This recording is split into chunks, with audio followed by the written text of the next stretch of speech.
Today we're going to fix a toilet inlet valve. This is the tools we're going to need. And this is the inlet valve.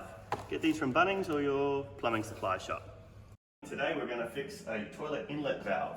This inlet valve's broken and the water just continuously flows into the toilet, which wastes lots of water. So to start with, we'll take the cistern lid off. Just be careful not to drop that. Put that gently on the ground so it doesn't chip it. Next, this is the inlet valve, and this is the problem. This inlet valve shoots off, and then water sprays everywhere. Now, down here is the isolation valve for the toilet. First thing we're going to do is turn this isolation valve off here. Now, normally, when you do your maintenance on the other parts of the plumbing, you have to go turn off the main water. But in this case, you don't have to because it's got an isolation valve here at the toilet.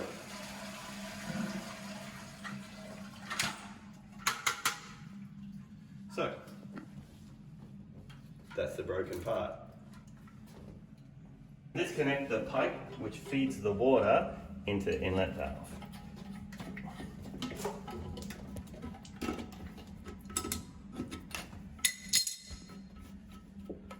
We'll just put that. So under here is the nut that holds the inlet valve on. We'll just disconnect that.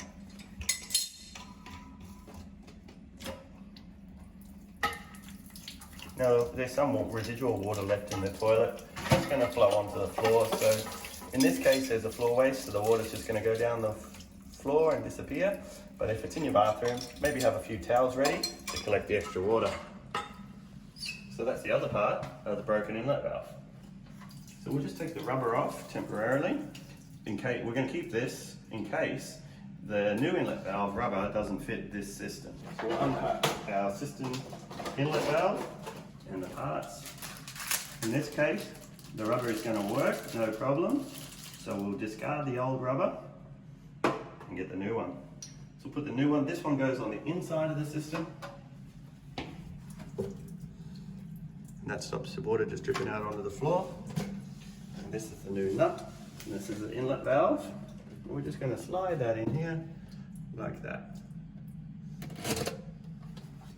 Now in this case, this toilet has a fixed pipe connecting the tap on the wall, the isolation tap, to the inlet valve.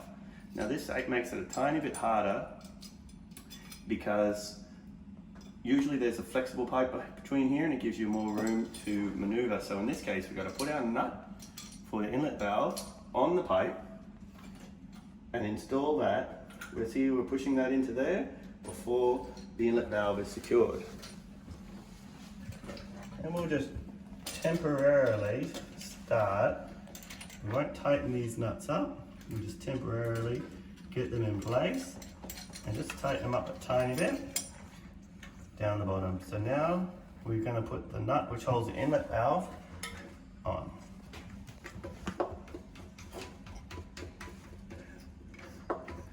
Now it's important to do these things up hand tight first before you start putting the pliers or adjustable wrench on there. So we'll just do up the nut finger tight to get things in position. Now we'll go up into the cistern and make sure that it's looking okay up there before we tighten anything up down below. So if you see in the cistern here, there's a float. This float's going to stop, adjust the level, so that'll stop the water flowing. So we just need to make sure that when we position this in the cistern that it's free to move. See, that'll move up and down without bumping into anything. Perfect. All right, so we're gonna tighten that up down below.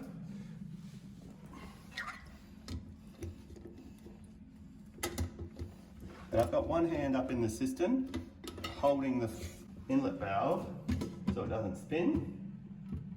And the other one I've got down here and I'm tightening it up. Alright, so that's nice and tight now. Next I'm going to tighten up the inlet pipe.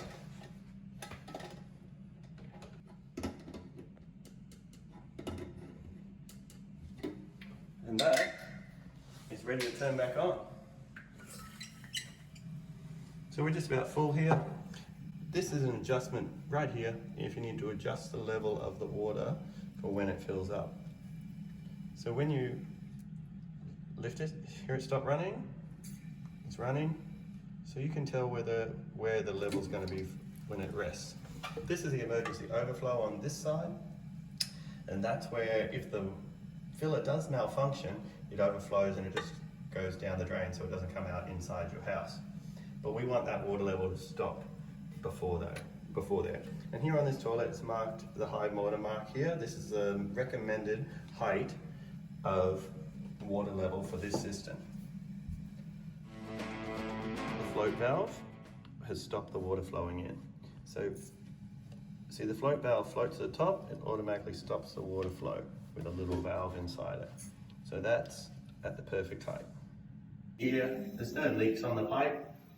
Everything's gone back together perfectly. And we're ready to finish up. All right, well, we're done here now. We'll put the cap on and make sure it all flushes properly. Put the system lid on. Just be careful with this because it's ceramic on ceramic. And if you're a little bit rough with it and drop it on, it will chip. So we'll just check it flushes.